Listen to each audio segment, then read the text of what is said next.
Eu sou mais cago a falar e a dizer as coisas, mas vou tentar. E afinal o Amadeu deu o seu melhor pelo improviso, foi muito bom.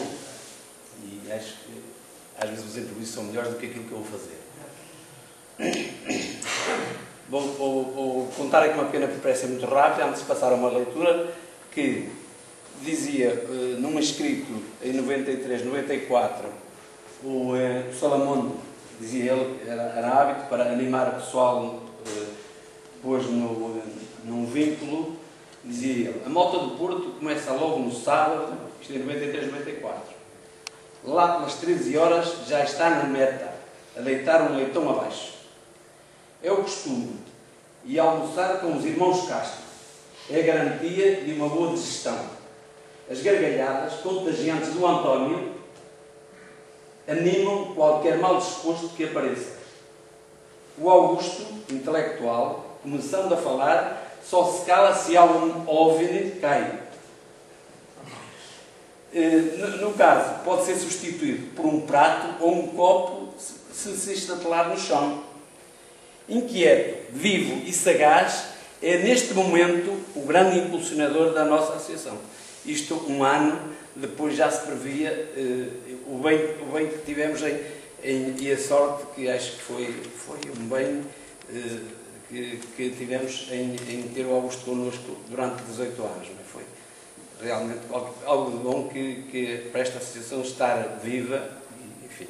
Então dizia, caros colegas, como sabeis, a conduta desta associação para os seus timoreiros nunca foi fácil. Houve dinamismo e vontade para fazer crescer e unir todos os antigos alunos do Seminário Missionário Carmelita. Causou alguma frustração e surpresa quando por lá passaram muitas centenas e hoje em dia só conseguimos reunir algumas dezenas. Vou-te fazer já devia ter dito. Vão-me desculpar a forma como eu trato o Augusto Castro, para mim, o Dr. Augusto Castro, porque ele era meu cliente no restaurante e eu conheci-o no Porto e não o conheci no seminário. Daí a minha forma de lidar com ele, para mim, quando ele entrava no restaurante, o Dr. Augusto Castro como está, Dona Erika era assim. Portanto, hoje não consigo tratar de outra forma. Não sentam esta forma de ser diferente, mas foi assim sempre que nos tratamos. Nestes mais de 20 anos de sócio, sempre alimentei a esperança de termos uma associação maior. Acompanhei de perto os diversos elencos diretivos e é com apreço que reconheço, de um modo geral, que toda a gente deu o seu melhor em prol do seu engrandecimento. Fazendo uma retrospectiva e relendo vínculos da altura, tira-se a conclusão que a primeira direção, com o Manuel Joaquim Gonçalves, o Padre Chico, o Parecido Teixeira, João Fernandes, Alteno Castro, eram pessoas empenhadas em fazer da associação um grande movimento dos antigos marianos carmelitas, mas cedo se aperceberam que não seria tão fácil. Transcrevi de um vínculo o seguinte: comunicação de agradecimento do nosso amigo Padre Casimiro. Isto bem apareceu, porque parece-me a mim que é a segunda vez que existe um ato desta natureza na associação, que é termos um sócio honorário. Parece ser verdade, não é? É verdade? Dizia o Padre Casimiro, que esteve num vínculo na altura, agradeço aos antigos alunos a amabilidade e a gentileza de me terem nomeado sócio honorário da recém-oficializada Associação dos Antigos Alunos do Seminário da Ordem Carmelita em Portugal. Se vos tivermos feito algum bem, devemos lembrar-vos das palavras do Evangelho. Quando tiverdes feito tudo o que vos foi ordenado, dizei: somos servos inúteis. Fizemos o que devíamos fazer. Mas ficámos sempre muito aquém do que devíamos ter feito e devíamos fazer. Porém, dou graças ao Senhor por ter contribuído para a vossa formação e por teres alcançado boa colocação. Temos, pelo menos, um doutor na universidade, vários advogados, muitos professores, médicos, chefes do correio, bancários, etc, etc. E agora lembrei-me de dizer eu, não se lembram dos homens das finanças, que são muitos, mais de uma mão cheia que eu conheço, porque não pagava impostos. O falecido, Deus o tenha, não pagava impostos, não lembrava-se deles. Não é? Eu lembro deles todos os dias, todos os meses. O que vos permite, dizia ele então, o que vos permite uma vida folgada na sociedade.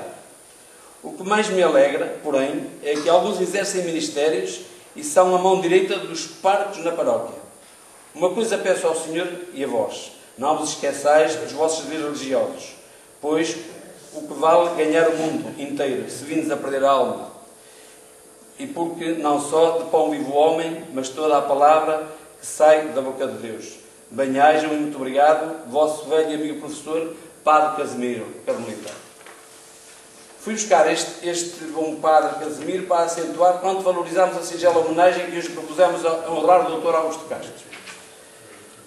Conheci este senhor, não sei a data, nem os anos aqui exatos, mas julgo ter sido em 90 ou 91, através do António Ribeiro Fernandes do Solamonda, numa reunião no Café Imperial no Porto. Anotei nessa reunião que já se falava numa lista para a nova direção, que veio apresentar-se aqui em Fátima, à Assembleia Geral, muito participativa, no dia 27 de março de 93. Dizia o Presidente Augusto Castro no vínculo seguinte, em junho de 93. O título do artigo era Saudação. Depois de passada a euforia eleitoral para os eleitores e não para os eleitos, houve que pôr a máquina a funcionar. Não menosprezando todo o elenco, mas é só o Presidente que abarca toda a responsabilidade. E a máquina funcionou durante 18 anos. Todos nós que o acompanhamos sabemos que o Dr. Augusto Castro foi um Presidente aglutinador, sempre com a preocupação em unir e aumentar o número das sociedades. Dr. Augusto Castro, estamos muito orgulhosos de si. Foi de uma competência e uma dedicação e humildade que só os grandes homens sabem ter. Quem o acompanhou de perto sabe a intensidade com que fez tudo para conduzir a Carmelitas ao nível mais elevado durante 18 anos. É obra. Neste dia não podemos deixar de enaltecer a sua digníssima esposa, Dona Maria Jorge. É Maria Jorge. Todos sabemos que neste cargo de Presidente da Direção esteve sempre ao seu lado, colaborando e trabalhando nos encontros como vem sendo hábito com as esposas dos dirigentes. Colaborar para minorar os problemas, podendo assim colaborar para minorar os problemas que no dia-a-dia se deparam. Sabemos que a esposa no casamento disse: eu, Maria Jorge, recebo por meu esposo a ti, Augusto, e prometo ser-te fiel e amar-te e respeitar-te na alegria e na tristeza, na saúde e na doença, todos os dias da nossa vida. Assim foi, assim tem sido, e oxalá seja por muitos anos. Deus tem várias formas de nos compensar. Há Maria Jorge e Augusto.